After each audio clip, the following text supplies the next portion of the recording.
जज ये रिक्वेस्ट है, कुछ पार्टिसिपेंट्स ऑन होल्ड हैं तो उनको एडमिट आप कर लीजिए please, because you are host now. Jatin sir everything is okay, थोड़ा मुझे वॉइस में कंसर्न है तो मुझे एक बार चैट करके कंफर्म कर दीजिए। नहीं सर, आपका वॉइस का इशू नहीं है, I am just asking you to admit all the participants who are on hold right now because you are host now. अब क्या करना चाहता हूं मैं यहाँ पे 12/8 का प्रोवाइजो है, आपका क्लाइंट गुड़गांव का, मान लो ब्लू डार्ट गुड़गांव है या हरियाणा है, आपने इनसे एक पैकेट डिलीवर करवाया, कोई गुड्स डिलीवर करवाया आउट ऑफ इंडिया। 12/8 का प्रोवाइजो क्या कहता है कि यहां पे जो प्लेस ऑफ द सप्लाई होगा वो अदर टेरिटरी होगा। ये पर्टिकुलर ट्रांजेक्शन जो मैं कह रहा हूं ये मैं आपको 8A में रिफ्लेक्ट भी करवा रहा हूं, बता रहा हूं मैं इसको लिंक करके। आउट ऑफ द टेरिटरी होगा, इसमें कोई इश्यू नहीं है। टैक्स कौन सा चार्ज होगा, दोनों सेम स्टेट में, पर फिर भी IGST चार्ज होगा। प्राइमा फेसी अंडरस्टैंडिंग क्या बनती है सर, अगर किसी ट्रांजेक्शन का प्लेस ऑफ सप्लाई, अगर किसी ट्रांजेक्शन का place of supply other than my state है, रिसिपिएंट स्टेट है, इसका ITC नहीं मिलेगा। But good thing is that if you refer the ITC available column, if you refer the ITC available line, you are saying table 8 are saying that you are entitled to take the ITC। यहाँ पे आपका एक audit comment बनता है sir, please note one thing, यहाँ पे आपका एक ऑडिट कमेंट बनता है, अगर कोई ऐसा ट्रांजेक्शन है जहां पे अदर टेरिटरी आ रहा है और यस आता है, you had to be report the same in the audit report observations. Second problem, मैं सिर्फ पिन पॉइंट आपको हाईलाइट करूंगा जो आपको चेक करने हैं, ठीक है ना।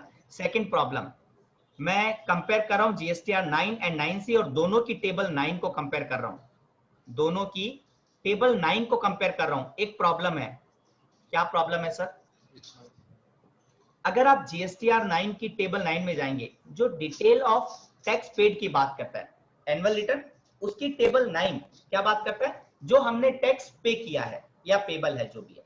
और ये 9C की जो टेबल 9 है वो भी यही बात करता है, हमें बाइफरकेशन देना होता है जहां पे वो अमाउंट लिंक करता है GSTR 9 के through.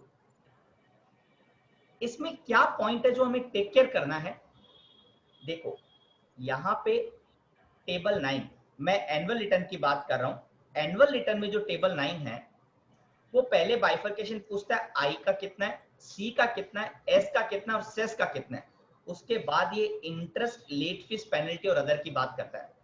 Clear.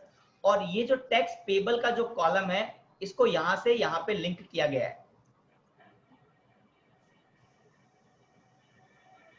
Meaning there bye, जब मैं ऑडिट GSTR 9C की अगर बात करता हूं, उसकी जब टेबल 9 में यहां पे मैं अपना बाइफरकेशन दूंगा, यहां पे आपको बाइफरकेशन टैक्स का भी देना है, इंटरेस्ट का भी देना है, लेट फीस का भी देना है, पेनल्टी का भी देना है और अदर्स का भी देना है। मुझे प्रॉब्लम सिर्फ 4 कंपोनेंट में, आप यहाँ पे सी, एस, आई और सेस बाइफरकेट करके बता रहे हैं, क्या चीज का, इंटरेस्ट का भी, लेट फीस का भी और पेनल्टी का भी। बट जब ये डेटा ऑटो पॉपुलेट होके आएगा, ये सिर्फ इन 4 पार्ट को बाइफरकेट करके रिपोर्ट कर रहा है। Meaning thereby if you have already paid the interest, late fees, penalty, others during the year, sir, it will not come in the 9C। second number point आपका GST ऑडिट में आपका comment या observation के रूप में जाएगा, या आप टेबल 10 में भी दिखा सकते हो। अरुण सर। हाँ सर। सर एक रिक्वेस्ट है सर, बहुत से पार्टिसिपेंट्स होल्ड पे हैं सर, और आप होस्ट है तो आपको को एडमिट करना पड़ेगा उन्हें। मैं समझा, एक मिनट रुकिए सर। सर बहुत से पार्टिसिपेंट्स होल्ड पे हैं सर, वो एडमिट नहीं हो पा रहे हैं, उनको आपको रिक्वेस्ट एक्सेप्ट करनी पड़ेगी सर। आपको ऊपर टॉप ऑफ द सर, जो पार्टिसिपेंट के टॉप पे जो एडमिट, सर आपकी आप अनम्यूट करिए सर प्लीज अपने आप को। एडमिट ऑल कर सर, हाँ एडमिट ऑल सर, बस ये थोड़ा सा आप देख लीजिएगा, एडमिट ऑल करना होगा आपको।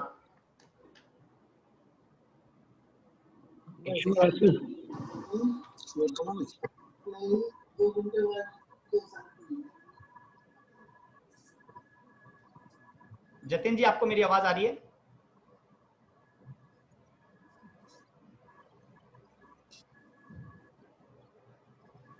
Jatin Saini ji. Yes sir, yes sir. मैंने आपको को होस्ट बना दिया, सो आप भी इक्वली हम लोग दोनों मिलके ये पार्ट कर सकते हैं, ठीक है सर?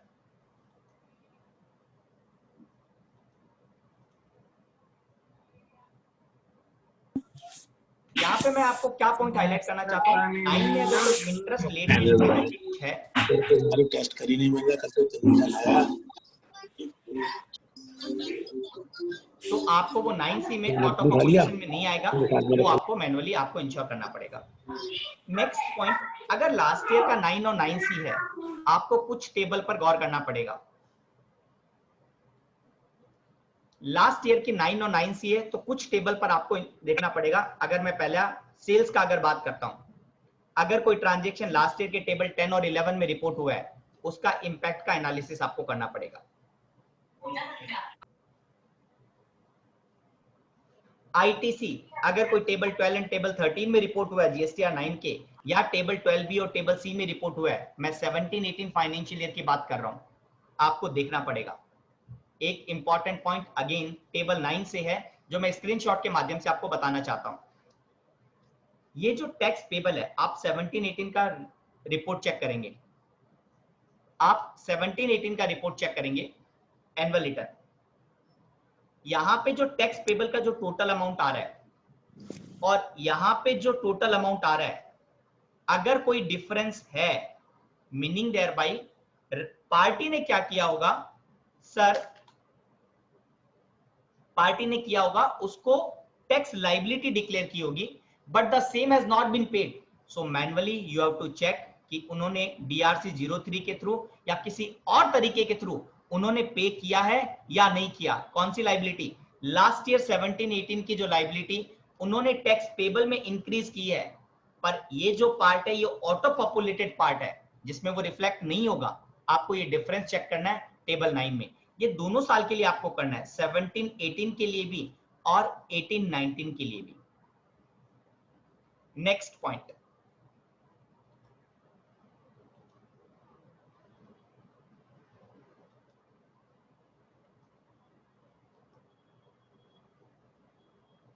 अगर 18-19 का पीरियड है, 18-19 का पीरियड है, तो आपको ये देखना है कि अगर कोई जीएसटीआर 3 भी नील फाइल हुई है कंपेयर टू जीएसटीआर 1, अगर कोई जीएसटीआर 3 भी नील फाइल हुई है कंपेयर टू जीएसटीआर 1, तो प्रोबेबली क्या हो सकता है, ये पॉइंट आप ध्यान रखना, क्या हो सकता है कि शायद उसने लेट फीस और इंटरेस्ट को सेव करने के लिए 3B तो नील फाइल करते गए और जीएसटीआर 1 में एक्चुअल लायबिलिटी रिपोर्ट करते गए। You have to compare and identify if there is a gap, either वो क्लाइंट डिपॉजिट करे, नहीं तो आपका ऑडिट कमेंट में ये पॉइंट ऐड होगा।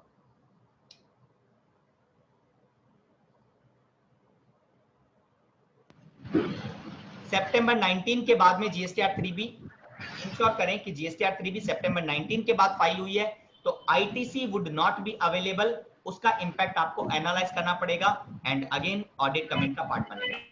अगर सितंबर, ये अच्छा पॉइंट है, देखो क्रेडिट नोट, और अगर मैं इसकी बात करता हूं अमेंडमेंट की, जीएसटी के सेक्शन 34 के अकॉर्डिंग कब तक अलाउ होता है सर? साल खत्म हुआ उसके बाद में सितंबर 19 तक मैं अमेंडमेंट कर सकता हूं, करेक्ट? जीएसटी पोर्टल जो टेबल 9 कैपिटल ए है या 9C है, उन दोनों को अमेंडमेंट अलाउ कर रहा था even after September 19। GST law के अकॉर्डिंग जो लास्ट डेट है वो सितंबर 19 का ड्यू डेट और annual return which ever is earlier है। बट अगर मैं बात करूं पोर्टल की, वो अभी भी अलाउ कर रहा था काफी टाइम तक, आई एम नॉट श्योर अभी वो कर रहा है नहीं कर रहा, बट लेकिन अगर ऐसा कोई ट्रांजेक्शन है, वो आप ये चेक करेंगे कि अमेंडमेंट कब हुआ है in the GSTR 1।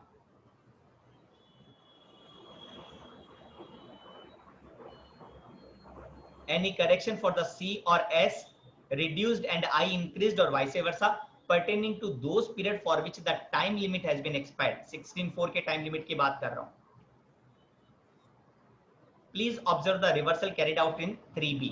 GSTR 3B को वाउच करेंगे, 18-19 की बात कर रहा हूं, उसमें रिवर्सल के 3 रीजन हो सकते हैं। एक के ऊपर सर ने मेरे को क्वेश्चन भी पूछा है, उसका मैं आंसर कर दूंगा लास्ट में। क्या ये रेक्टिफिकेशन रॉन्ग आईटीसी का है इन द प्रीवियस पीरियड?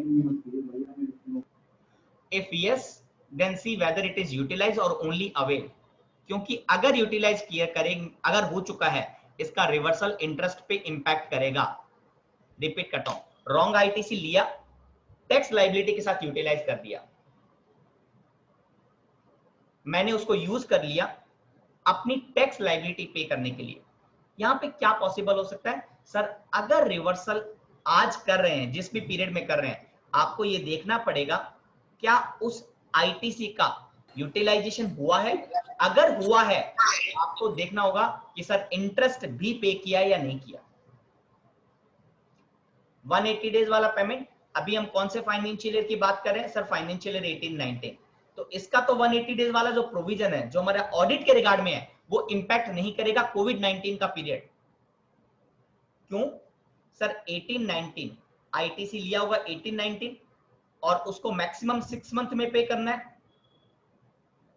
16(2) के प्रोवाइजो के कारण भाई जो आईटीसी आपने 18-19 में लिया है, उसको आपको रिवर्स क्या करना है? With in 180 days. अगर आपने पेमेंट नहीं किया तो रिवर्स करना है। तो इसका 180 डेज तो ऑलरेडी एक्सपायर हो चुका है।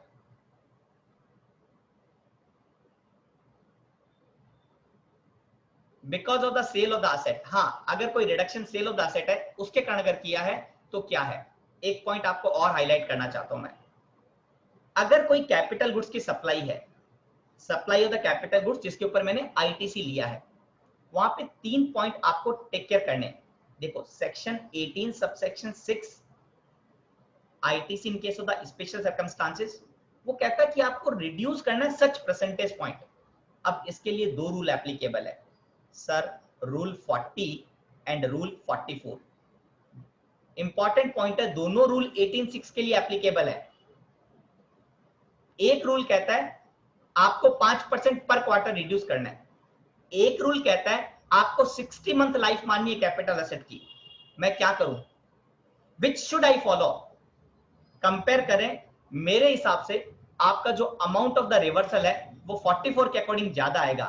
सो to avoid the litigation you can follow, but अगर लैंग्वेज की बात करोगे, रूल 40 इज मोर अप्रोप्रिएट।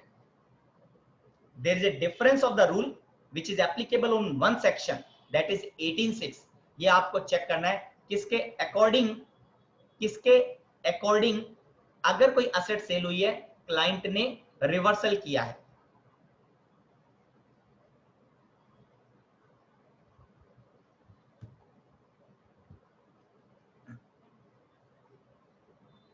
एक काफी अच्छा point, financial credit note and impact on outward supply. ये पॉइंट समझिए, और ये पॉइंट को मैंने ना काफी जगह देखा है और ये प्रॉब्लमेटिक पॉइंट है।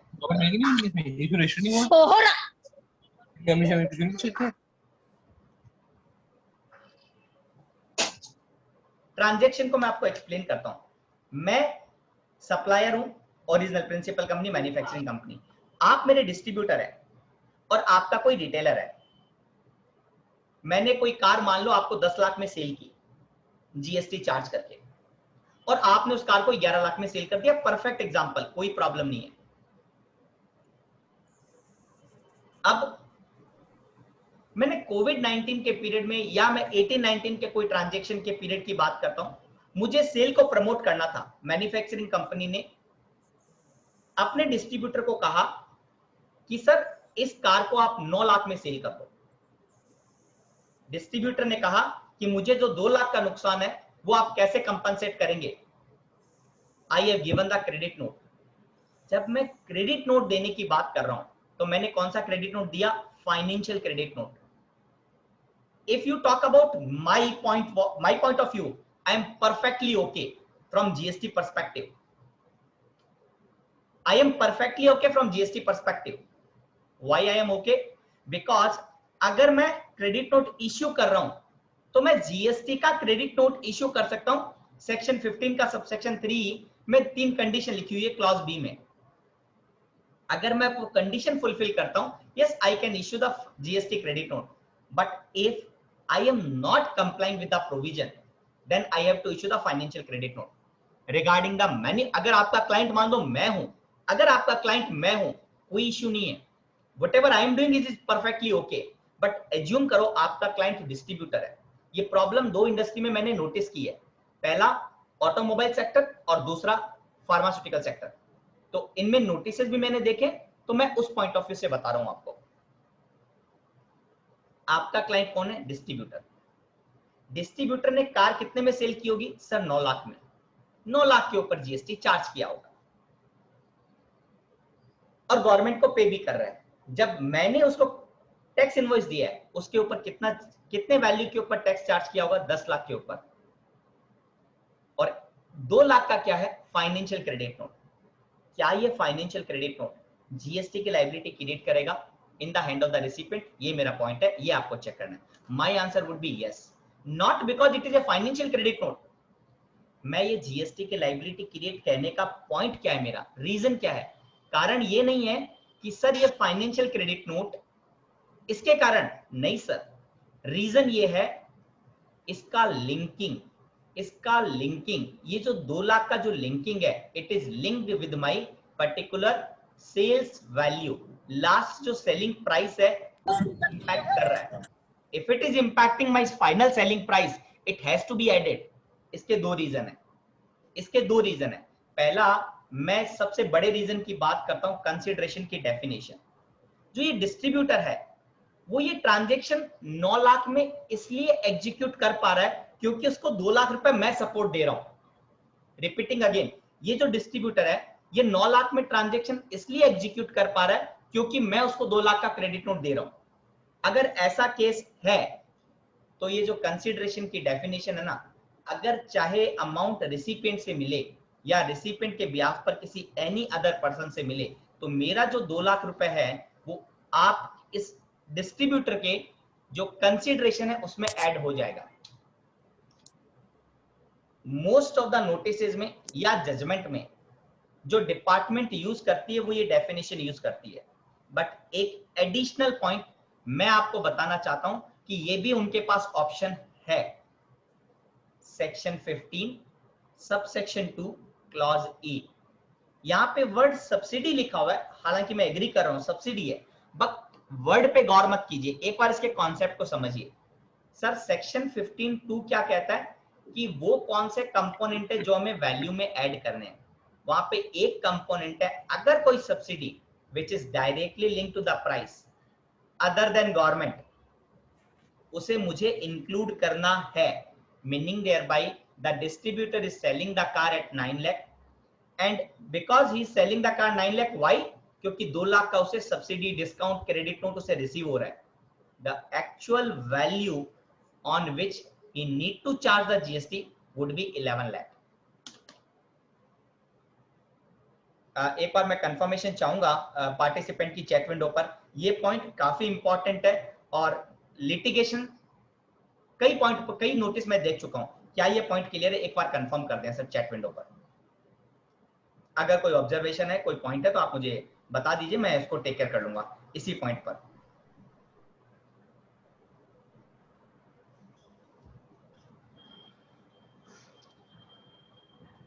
All our requesters, please put your views in chat box. It's clear, sir. Fine, आप बस चैट में लिख दीजिए, दैट्स सफिशिएंट है सर। मेरा नेक्स्ट पॉइंट है एडवांसेस रिसीव्ड। अगर सर्विस से पर्टेन करता है ये taxable and we all know. ये रिकंसिलिएशन आपको चेक करने पड़ेंगे, ई वे बिल से related reconciliation, GSTR 1, GSTR 3B, GSTR 1 versus 3B, delivery challan status and TAT में क्यों कह रहा हूं, टर्न अराउंड टाइम क्यों कह रहा हूं? आपको मालूम होगा कि अगर मैं सेल्स ऑन अप्रूवल कोई माल भेजता हूं, सेल्स ऑन अप्रूवल अगर कोई माल मैं सेंड करता हूं, in that case I have the option कि मैं इस ट्रांजैक्शन का जो टैक्स इनवॉइस है वो maximum with in a period of 180 days, 6 month की मैं बात कर रहा हूं, maximum with in a period of 6 month मुझे बनाना है।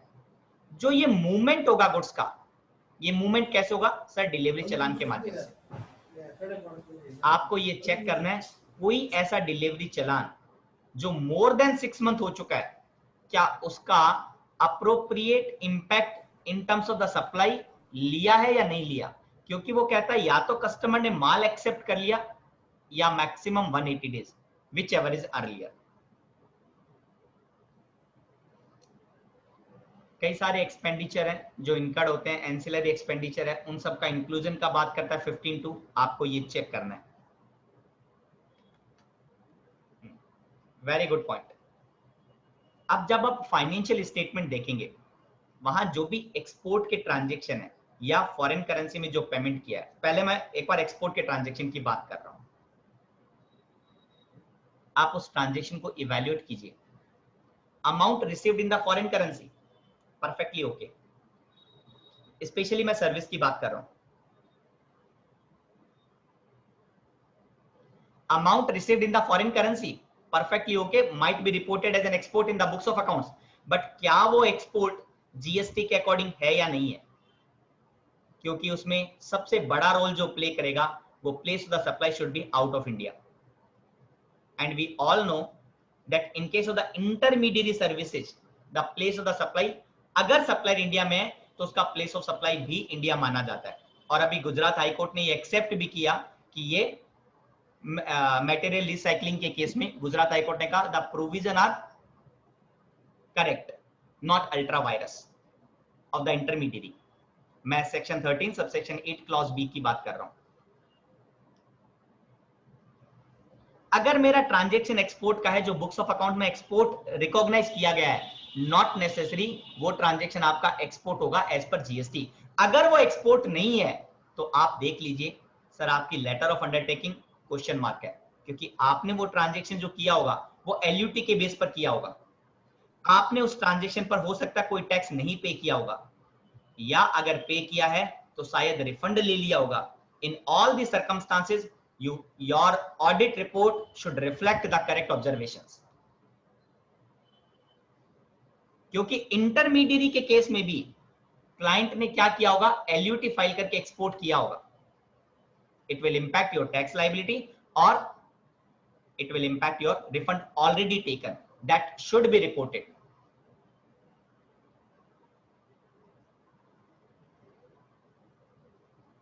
सप्लाई डिस्काउंट कूपन और रिडेम्पशन पॉइंट, इसका वैल्यूएशन के चैप्टर मैं ऑलरेडी फाइनेंशियल क्रेडिट नोट में आपको एक्सप्लेन कर चुका हूं।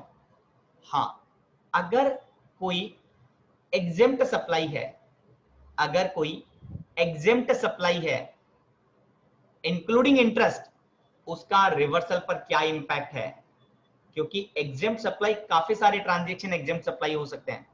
क्या रूल 42 43 का रिवर्सल किया या नहीं किया।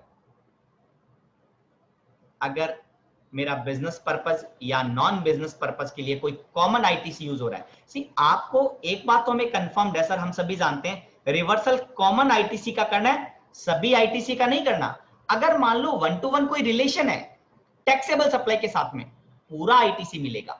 1 to 1 रिलेशन है, एग्जेम्प्ट सप्लाई के साथ में कुछ भी नहीं मिलेगा। जो ये रिवर्सल का रूल अप्लाई करना है, जो कैलकुलेशन अप्लाई करनी है, वो तो सिर्फ हमें कॉमन पार्ट पे करनी है। कई बार ऐसा होता है कि एक क्लाइंट है आपका, उनके अकाउंट में सेल ऑफ लैंड का ट्रांजैक्शन है, सर क्या आईटीसी रिवर्स करना है। ये क्वेश्चन क्यों आता है मालूम, क्योंकि अगर मैं 17(3) की डेफिनेशन देखता हूं, word exempt supply is much wider than normal exempt supply. एक यहां पे समझिएगा, नॉर्मल एग्जेम्प्ट सप्लाई कहां पे डिफाइंड है, 247 में, और रूल 42 43 के लिए क्या करना है, कुछ ट्रांजैक्शन आपको ऐड करने हैं। ये ट्रांजैक्शन का नाम कहां पे लिखा है, 17(3) में लिखा है, जिसमें एक sale of land and under construction building है, और एक सिक्योरिटीज का ट्रांजैक्शन है, एक आरसीएम का ट्रांजैक्शन है।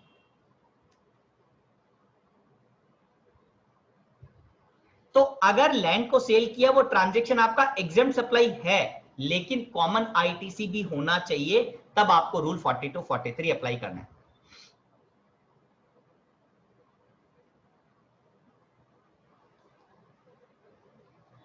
check out the cut off date transaction like ITC taken in the March। मेरे हिसाब से पॉइंट बनता है और प्रोबेबली ट्रांजैक्शन को नेक्स्ट ईयर में कैरी फॉरवर्ड ना करें, इसके लिए शायद क्लाइंट प्रेफर करता है अगर मार्च की डेट का टैक्स इनवॉइस है तो मार्च में आईटीसी ले लो। पर आपको 16(2) भी ध्यान रखना है, 16(2) के अकॉर्डिंग आईटीसी कब मिलेगा भाई? डॉक्यूमेंट ओके है बट गुड्स और सर्विस शुड बी रिसीव भी तो होनी चाहिए। मान लो आपने जीआरएन रजिस्टर चेक किया उस क्लाइंट का और जीआरएन रजिस्टर से क्लियर कट रिफ्लेक्ट हो रहा है ये आईटीसी अप्रैल में ली है, सॉरी ये माल कब रिसीव हुआ? अप्रैल में रिसीव हुआ है। तो आईटीसी कौन से महीने की?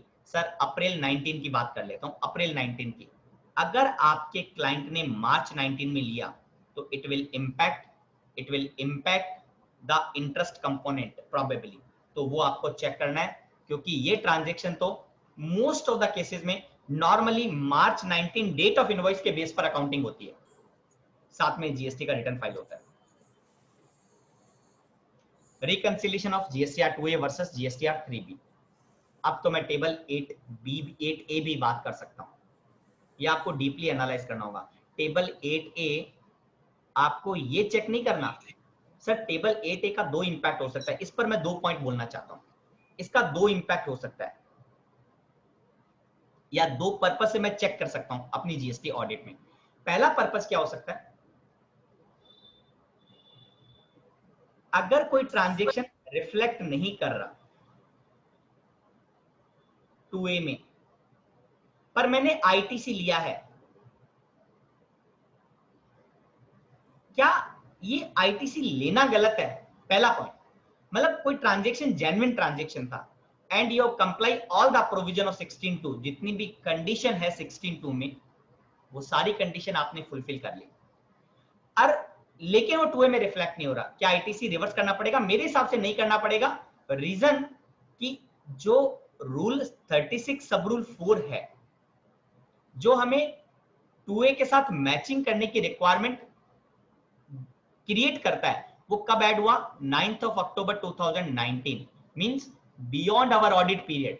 हम तो ऑडिट कौन से ईयर का कर रहे हैं सर? फाइनेंशियल ईयर 18-19 का हम ऑडिट कर रहे हैं, फाइनेंशियल ईयर 18-19 का। बट रूल कब बना सर? 19-20 में बना। तो मेरे हिसाब से इस पॉइंट पर तो इंपैक्ट नहीं आएगा, लेकिन सेकंड जो है ये हमें क्या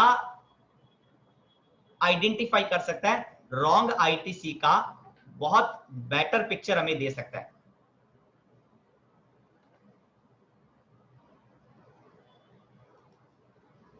जो पॉइंट मैंने आपको पहले एक्सप्लेन किया था कि ITC other than recipient registration state है, 8A आपको वो ट्रांजैक्शन बता भी रहा है और साथ में ये बता रहा है आईटीसी नॉट अवेलेबल, और रिमार्क्स के कॉलम में ये बता रहा है the place of the supply is in the supplier state. तो ये आपके लिए मेन पॉइंट है। जो मेरा कहने का मतलब है, जो मैं आपको हाईलाइट करना चाहता हूं, इस पॉइंट के लिए जरूर आपको यूज करना है table 8A। Reversal of ITC not because कि 2A में रिफ्लेक्ट नहीं कर रहा, ये कारण नहीं है, पर हाँ रॉन्ग आईटीसी का क्लियर कट आइडेंटिफिकेशन देगा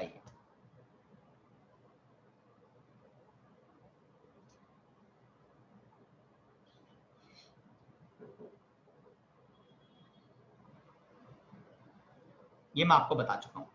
अब मैं बात कर रहा हूं checklist point for the reverse charge mechanism. यहां पे अगर मैं फाइनेंशियल ईयर 18-19 की बात करूं, ये 4 नए आइटम ऐड हुए हैं आरसीएम के ट्रांजैक्शन में।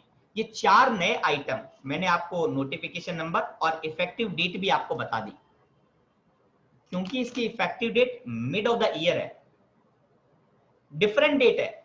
तो यहां पे आपको ये इंश्योर करना पड़ेगा या तो आपका क्लाइंट ये सप्लाई कर रहा है या ये क्लाइंट रिसीव कर रहा है। दोनों केस में आपको देखना पड़ेगा कि आरसीएम की जो डेट है नोटिफाई है, उसके बाद में इस ट्रांजैक्शन के ऊपर फॉरवर्ड चार्ज तो अडॉप्ट नहीं किया जा रहा, आरसीएम प्रॉपर्ली पे कर रहा है नहीं कर रहा। कौन कौन से ट्रांजैक्शन है? इंडिविजुअल डीएसए के ट्रांजैक्शन है या बैंकिंग बिजनेस फैसिलिटेटर कॉरेस्पॉन्डेंट, और इंपॉर्टेंट क्या है? सबसे इंपॉर्टेंट ये अगर security service provided by way of security personal, तो ये कंडीशन आप चेक कर लेना। सप्लायर की कैटेगरी क्या होनी चाहिए, रिसिपिएंट कैसा होना चाहिए, अगर वो मैच कर रहा है तो इस तारीख से from this date the transaction is being converted in the RCM whether recipient ने टैक्स पे किया या नहीं किया। अगर आपका क्लाइंट सप्लायर है तो उन्होंने स्टॉप किया या नहीं किया टैक्स चार्ज करना, अगर वो फुलफिल करता है कंडीशन। एक मेरा ये पॉइंट भी है, आप फाइनेंशियल चेक करें, जो भी अमाउंट आपने पे किया है फॉरेन करेंसी में, जो भी अमाउंट आपने पे किया फॉरेन करेंसी में, क्या वो ट्रांजैक्शन इंपोर्ट ऑफ सर्विस का हो सकता है। गुड्स के केस में तो ऑब्वियसली जब वो कस्टम के थ्रू रूट होके आया है तो ऑलरेडी हम पे कर देते हैं, वहां पे प्रोबेबिलिटी कम है। लेकिन अगर कोई गुड्स नहीं सर्विस का कोई ट्रांजैक्शन है और आपने फॉरेन करेंसी में पे किया है, क्या क्लाइंट ने आरसीए में इंपोर्ट ऑफ सर्विस के ऊपर टैक्स पे किया है या नहीं किया।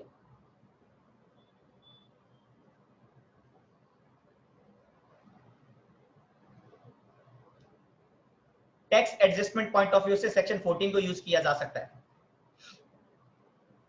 आपको चेक करना है, अगर केस सीआरटी का है, सीआरटी मतलब change in the rate of the taxes, यहां पे टाइम ऑफ सप्लाई सेक्शन 14 से गवर्न होती है।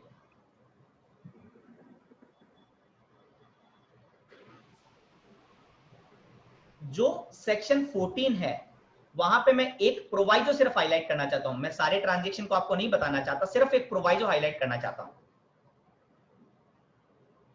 Provided that date of the receipt of the payment shall be the date of the credit of the bank account if such credit is after 4 working days। पहला इसका problem क्या है, ये सिर्फ banking transaction के ऊपर प्रोविजन एक्सेप्ट करता है, ये सिर्फ बैंकिंग को ही कैच करता है। ऑब्वियसली है कैश को नहीं कर सकता, ऑब्वियसली है कैश को नहीं कर सकता, लेकिन आपको ये चेक करना है, अगर huge amount of the transaction whether it has been recognized prior to change in the tax of the rate। मान लो टैक्स की रेट 12% थी, अब उसके ऊपर 18% हो रहा है। मान लो मैंने एक डेट ली हाइपोथेटिकली 1 Jan 2019, क्या मैक्सिमम सेल्स के ट्रांजैक्शन ये 31 दिसंबर तक तो रिकॉग्नाइज नहीं हो गए? क्या मैक्सिमम सेल के ट्रांजैक्शन 31 दिसंबर तक रिकॉग्नाइज नहीं हो गए? और उनका आप रिसिट चेक करोगे कि कहीं कैश तो नहीं है, अगर ये है तो आप ज्यादा कोशिश तरीके से चेक करोगे, क्योंकि ये टैक्स एडजस्टमेंट का हो सकता है पॉसिबिलिटी। और वाइसे वर्सा, भाई अगर मान लो 18 से 12 हो गया तो इसके जो भी है वो ट्रांजैक्शन हो सकता है बाद में किए गए। लेकिन being an audit point of view आपको ये प्रोवाइजो तो इंश्योर करना पड़ेगा कि कंप्लाई हुआ है या नहीं हुआ, कि भाई अगर क्रेडिट 4 दिन के बाद में आ रही है तो उसका पेमेंट पहले तो नहीं मान लिया। क्योंकि मैं अगर डेट ऑफ पेमेंट की बात करता हूं, वो क्या कहता है, अगर आपने बुक्स ऑफ अकाउंट्स में अकाउंटिंग एंट्री पास की है या जब आपके बैंक अकाउंट में क्रेडिट हुआ है, ये कहता है विचएवर इज अर्लियर, नॉर्मली कहता है विचएवर इज अर्लियर। बट अगर मान लो बीच में 1 जनवरी को रेट चेंज हो गई और ये क्रेडिट आपका 5 जनवरी का है और बुक्स में आपने 31 दिसंबर में एंट्री पास कर ली, the date of the payment because of this proviso would become the 5th Jan।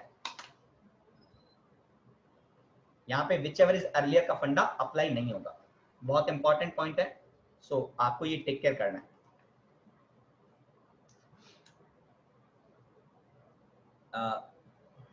Composition के रिगार्ड में 2-3 पॉइंट बता देता हूं, हालांकि ये 9C से तो एप्लीकेबल नहीं है, लेकिन हो सकता है कोई क्लाइंट जिसका आप ऑडिट कर रहे हैं और कोई क्लाइंट ऐसे जिसको आपको एनुअल रिटर्न फाइल करना है, 9A की बात कर रहा हूं मैं, या कंपोजिशन आपका क्लाइंट है, तो आप ये चेक कर लेना कि now they can provide certain amount of the services also, 10% और 5 lakh whichever is higher। अभी मैं जो आपके साथ डिस्कस कर रहा हूं वो डिस्कशन है सर्टेन जीएसटी अमेंडमेंट। हाँ, ये तो आपको पूरा इंश्योर करना पड़ेगा। जीएसटी अमेंडमेंट एक्ट 2018 जो 2018 वाला एक्ट है, वो कब से इफेक्टिव हुआ? 1 फरवरी 2019 से, आपकी ऑडिट पीरियड का। तो इसके जितने भी प्रोविजन हैं, जितने भी चेंजेस हैं, कुछ चेंजेस मैं आपके साथ डिस्कस कर चुका हूं और बाकी सारे पॉइंट आपको ये टेक केयर करने पड़ेंगे, जितना भी अमेंडमेंट है उस अमेंडमेंट का इंपैक्ट लिया या नहीं लिया। क्योंकि ये जो फाइनेंस सबसे बड़ा इंपैक्ट आईटीसी के ऊपर। ब्लॉक क्रेडिट 17.5 सर, जो मोटर कार में चेंज हुआ, आपको ध्यान होगा रिपेयर एंड मेंटेनेंस अगर सर्विस का कंपोनेंट है मोटर कार के ऊपर, उसका आईटीसी कई लोग लेते थे और कई लोग अवॉइड करते थे। लेने के पीछे सबसे बड़ा रीजन था कि ये कोई स्पेसिफिक ट्रांजैक्शन नहीं था ब्लॉक क्रेडिट में, लेकिन 1 फरवरी 19 से उसको इंसर्ट कर दिया। 1 फरवरी 19 से उसको इंसर्ट कर दिया नए क्लॉज के थ्रू। वहां पे क्लॉज ए भी बनाया है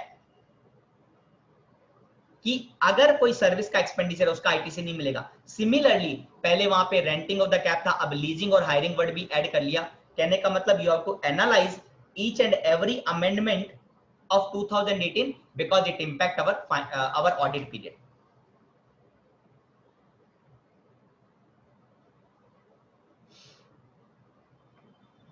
रजिस्ट्रेशन के रिगार्ड में, हाँ, अगर मल्टीपल जीएसटी रजिस्ट्रेशन है, पहले प्रॉब्लम थी कि बिजनेस वर्टिकल अलग होना चाहिए, बट 1 फरवरी के बाद क्या होगा, अगर बिजनेस वर्टिकल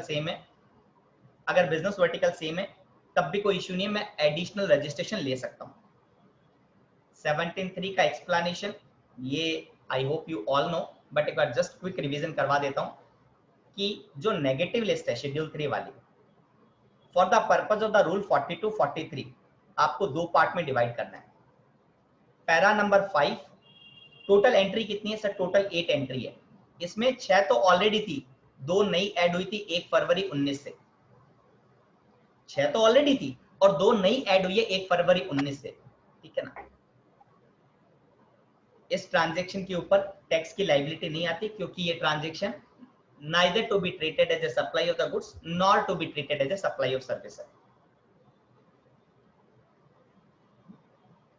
पर जब आप 17.3 के साथ कंपेयर करते हो, 17.3 क्या चीज के लिए? एग्जिम्ट सप्लाई के लिए।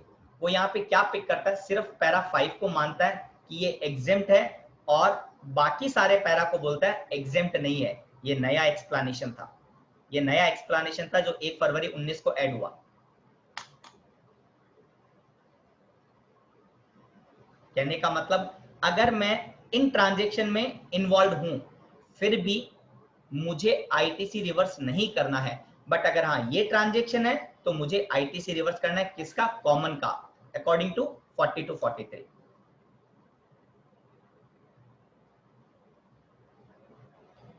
इलेक्ट्रॉनिक लाइबिलिटी रजिस्टर आप देखेंगे कि वहां पे कहीं कोई लाइबिलिटी अपीयर तो नहीं हो रही ड्यूरिंग द पीरियड में। ई वे बिल की पेनल्टी और नोटिस में मुझे पॉइंट बताना आपको। अगर आप गौर करोगे, ब्लॉक क्रेडिट की बात कर रहा हूं, 17.5 की बात कर रहा हूं,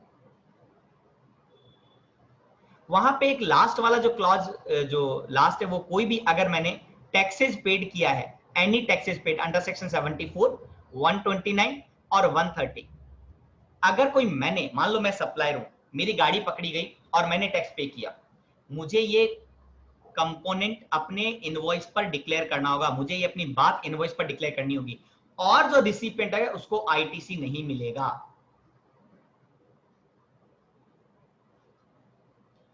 बाकी ट्रांजैक्शन में जहां पे आपके पास में सप्लायर और कस्टमर दोनों आप ही के पास में है, ये पॉइंट चेक कर सकते हैं।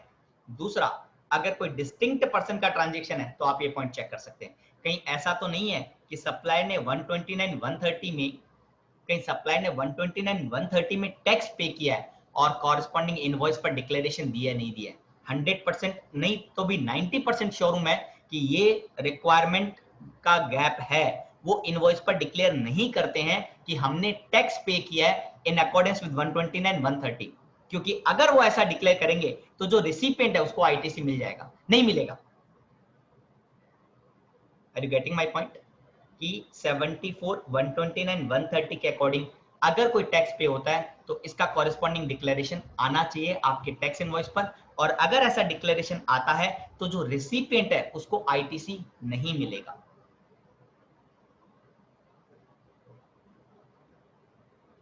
Is there any problem in the voice? Is there any problem in the voice? Can you please confirm? No sir. Fine. ये रिक्वायरमेंट कहां पे लिखी है सर? रूल 53 में। रूल 53 क्या कहता है? सब रूल 3, एनी इनवॉइस और the debit note issued in pursuance of any tax payable in accordance with 74, 129, 130 shall prominently contain the word ITC not admissible. Check कीजिए सर, ई-वे बिल की penalty और notices and corresponding tax invoice. Ensure that क्या ये rule 53 का requirement fulfil किया है? Not, then must contain in the audit observation, क्योंकि ये तो कंफर्म्ड टैक्स का नुकसान है, कंफर्म्ड गवर्नमेंट के पॉइंट ऑफ व्यू से टैक्स का नुकसान है, इसका आईटीसी तो मिलना ही नहीं चाहिए, बट सामने वाले ने ले लिया होगा, सो ये आपका पॉइंट बनेगा और यहाँ पे टैक्स की लायबिलिटी क्रिएट हो सकती है।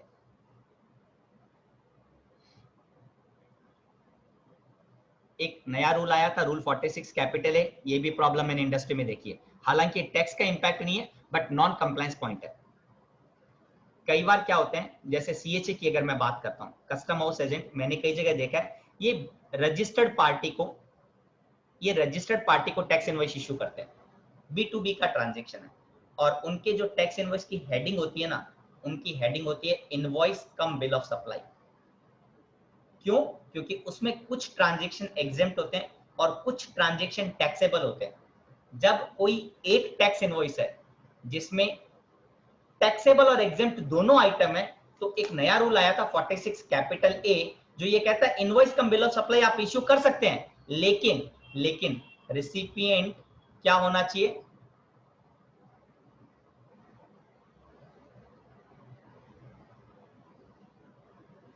तो आप ये चेक कर लेना क्या प्रोबेबली फॉलो किया है या नहीं किया। Check the rates applied having no condition of ITC. जैसे मोटर कार के केस में या रेस्टोरेंट के केस में कई बार हम देखते हैं कि 5%, 12% या जो रेट है वो rate subject to the condition of ITC, वो चेक करना है आपको।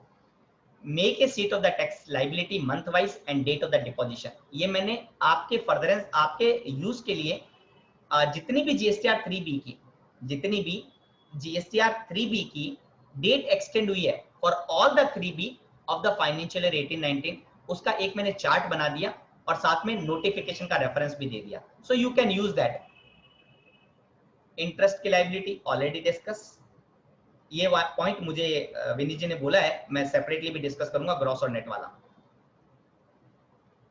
ये पॉइंट आप चेक कर सकते हैं, effective date of registrations. Interest की जो न्यू रजिस्ट्रेशन अगर 18-19 में लिया है तो आपको ये चेक करना पड़ेगा उसका इफेक्टिव डेट ऑफ रजिस्ट्रेशन क्या था। क्यों चेक करना पड़ेगा? क्योंकि इसका इम्पैक्ट आईटीसी के ऊपर है। मान लो आपकी लायबिलिटी 1 जनवरी 2019 को अराइज होती है because of the threshold limit, आपने एप्लीकेशन विद इन 30 डेज करना है।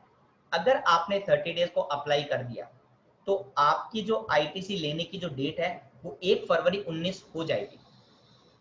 जो भी आपके पास स्टॉक पड़ा हुआ है, चाहे रॉ मटेरियल हो, चाहे फिनिश गुड्स हो, चाहे सेमी फिनिश गुड्स हो, सेक्शन 18(1) के अकॉर्डिंग आप उसकी आईटीसी ले सकते हो, प्रोवाइडेड आपका जो एप्लीकेशन ऑफ द रजिस्ट्रेशन है वो विद इन 30 डेज जाना चाहिए। मान लो इफेक्टिव उसकी डेट ऑफ द लायबिलिटी ये है और उन्होंने 1 फरवरी को अप्लाई किया, तो जिस दिन सर्टिफिकेट आएगा, जिस दिन रजिस्ट्रेशन ग्रांट होगा, उस तारीख को जो भी स्टॉक है उसका आईटीसी मिलेगा, उसके पहले की डेट का आईटीसी नहीं मिलेगा। बट जो टैक्स पे करना है, टैक्स तो सर हमें इस डेट से ही पे करना होगा।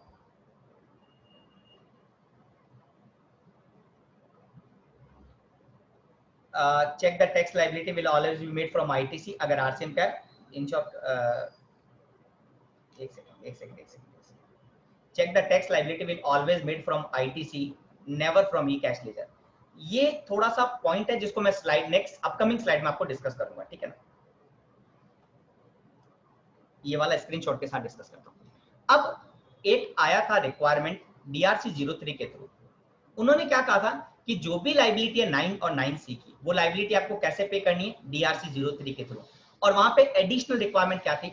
वहां पे एडिशनल रिक्वायरमेंट थी कि जो अमाउंट हमें पे करना है 9 और 9C के कारण, जो भी टैक्स लायबिलिटी इंक्रीज होती है, जो ये अमाउंट आपको पे करना है, वो जो पेमेंट कैसे होगा? सर पेमेंट होगा डीआरसी 03 के through, that is okay, but mode क्या होगा? उन्होंने कहा कैश। पर अगर आप जीएसटी के प्रोविजन को चेक करेंगे, एज सच कहीं पे कोई रिक्वायरमेंट नहीं है कि जो डीआरसी 03 के थ्रू लायबिलिटी पे होगी उसका हमेशा कैश में यूटिलाइजेशन होगा। कैश में पेमेंट होगा। नहीं sir, except RCM there is no requirement. छोटा सा एग्जांपल सर, मान लो आप किसी की ऑडिट कर रहे हैं, उसने 10 करोड़ का आईटीसी गलत ले लिया, लेना था 10 लाख का, गलती से उसने 10 करोड़ ले लिया। अब आप क्या करवाएंगे? उसे पेमेंट के लिए बोलेंगे रिवर्सल ऑफ आईटीसी। तो क्या वो 9 करोड़ 90 लाख रुपए कैश में पे करेगा? पॉसिबल ही नहीं है। तो हमें करना क्या है, ताकि हमें हमारी रिक्वायरमेंट भी कंप्लीट हो जाए जो गवर्नमेंट ने कहा कैश में पे करना है, और हमें कोई दिक्कत भी नहीं हो। मैं लिटिगेशन में नहीं जाना चाहता, क्योंकि हर केस में तो लिटिगेशन पॉसिबल भी नहीं है। DRC 03 कैसे सेलेक्ट करते हैं पहले मैं वो बता देता हूं। आप services, user services, my application और वहां पे intimation of the voluntary payment में आप जाते हैं, ठीक है। वहां पे आप क्या करते हैं, आपको यहाँ पे सेलेक्ट करने के लिए क्या क्या ऑप्शन है, आप इन ऑप्शन पे देखिए। सर वॉलंटरी है, सोपोज नोटिस है, एनुअल रिटर्न है, ऑडिट है और अदर्स है। अगर आप यहाँ पे एनुअल रिटर्न और रिकंसिलिएशन स्टेटमेंट सेलेक्ट करते हैं, बाद में आपके पास ऑप्शन आता है 73(5), 74(5), आप कर सकते हैं, लेकिन मैं ये अवॉइड करना चाहता हूं। मैं ये अवॉइड करना चाहता हूं। क्यों अवॉइड करना चाहता हूं? मैं गवर्नमेंट को ये नहीं कहना चाहता कि जो भी मैं पे कर रहा हूं वो बिकॉज ऑफ एनुअल रिटर्न या रिकंसिलिएशन स्टेटमेंट है। तो मैं क्या कहना चाहता हूं? मैं कहना चाहता हूं कोई मिस्टेक मैंने फाइंड आउट की और वॉलंटरली मैं पे करना चाहता हूं। Meaning there by cause of the payment में आपको क्या सेलेक्ट करना होगा? वॉलंटरली ऑप्शन सेलेक्ट करना होगा। कोज ऑफ द पेमेंट में क्या सेलेक्ट करना होगा? सर वॉलंटरली सेलेक्ट करना होगा। और उसके बाद में आप 73 और 74 सेलेक्ट कर सकते हैं। अगर मैं ऐसा करके पे करता हूं और सिर्फ एक दिन का गैप आप ले लीजिएगा, मतलब आज अगर आप पेमेंट करना चाहते हैं तो इसका एनुअल रिटर्न आप कल मॉर्निंग में फाइल कर दीजिए। ये कह सकते हैं कि आपने कोई ड्यूरिंग द चेकिंग कोई गलती फाइंड आउट की which you like to pay voluntarily before the annual return, so this is the correct option। और मैं जो ये कह रहा हूं इसका बेस क्या है? इसका बेस थोड़ा बहुत, एग्जैक्टली नहीं, थोड़ा बहुत 3 जुलाई 2019 की प्रेस रिलीज भी है। एनुअल रिटर्न के रिगार्ड में काफी सारे पॉइंट को क्लेरिफाई किया था सीबीआईसी ने 3 जुलाई 2019 की प्रेस रिलीज के माध्यम से। Payment of any unpaid taxes section 73 provide the unique opportunity for the self correction of all the taxes, all the taxpayer, that is if the taxpayer has not paid erroneously। तो मेरे हिसाब से आप अगर ऐसा करेंगे तो आप कहीं भी प्रॉब्लम में नहीं आएंगे। मेरा सिर्फ यही कहना है पॉइंट कि आप एनुअल रिटर्न सेलेक्ट करके आईटीसी को यूज मत करना। हाँ, अगर आपको कैश से ही पे करना है तब तो मुझे कोई दिक्कत नहीं है, क्योंकि आप अगर एनुअल रिटर्न भी सेलेक्ट करोगे तो परफेक्ट है, because you are complying the explanation given for the annual return। But if you are decided that you will make the payment through input tax credit, then never select or avoid to select annual return if you don't like to go for the further litigation।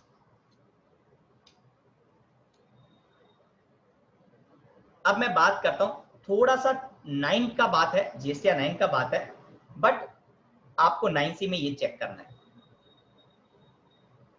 Table 12 and table 13 with respect to the input tax credit, इन दोनों का net impact आपका यहाँ पे आया है या नहीं आया, आपको ये चेक करना है। अदर देन आरसीएम, यहाँ पे आरसीएम इंक्लूड होगा, यहाँ पे अदर देन आरसीएम है। बट कहने का मतलब क्या था, शायद लास्ट ईयर तक 17-18 तक ये जो टेबल 8 है ना, 8C, ये नेगेटिव फिगर एक्सेप्ट नहीं करती थी, नेगेटिव फिगर एक्सेप्ट नहीं करती थी। लेकिन प्रैक्टिकली मैंने चेक किया है, और प्रैक्टिकली अगर मैं आपको बताऊं 8C में मैं नेगेटिव अमाउंट अगर डाल रहा हूं, ये डेटा सेव सक्सेसफुली हो रहा है। मीनिंग देयर बाय, मान लो कोई आईटीसी थी जिसको आप रिवर्स कर रहे हैं अप टू सितंबर 2019, 18-19 की आईटीसी थी और आप सितंबर 19 तक रिवर्स कर रहे हैं, तो आप एक बार सोच के बताएं, सोचिएगा कि 18-19 का जो एनुअल रिटर्न है मिलेगी जिसकी जो रिवर्सल पार्ट है वो मैंने टेबल 12 में दिखाया होगा, बटन ऑफिस से मैंने टेबल 12 में दिखाया होगा। ITC reversal during the financial year, जो ट्रांजैक्शन 18-19 से पर्टेन करता बट रिपोर्टेड टिल सितंबर 2019, तो इसका इंपैक्ट यहाँ पे लिया है या नहीं लिया, ये आपको एक बार चेक करना पड़ेगा। एक टेबल ऑप्शनल है, एक टेबल ऑप्शनल है। मैं अगर 12B और 12C की बात करूं, जो हमारा रिलैक्सेशन आया था ना 17, 18 और 18, 19 के लिए एनुअल रिटर्न एंड ऑडिट में, उनमें ये जो दो टेबल है इनको ऑप्शनल बनाया है, table 12B and table 12C। But my request, please always declare the data if you have. नहीं पता मुझे। ऑप्शनल यूज मत कीजिए।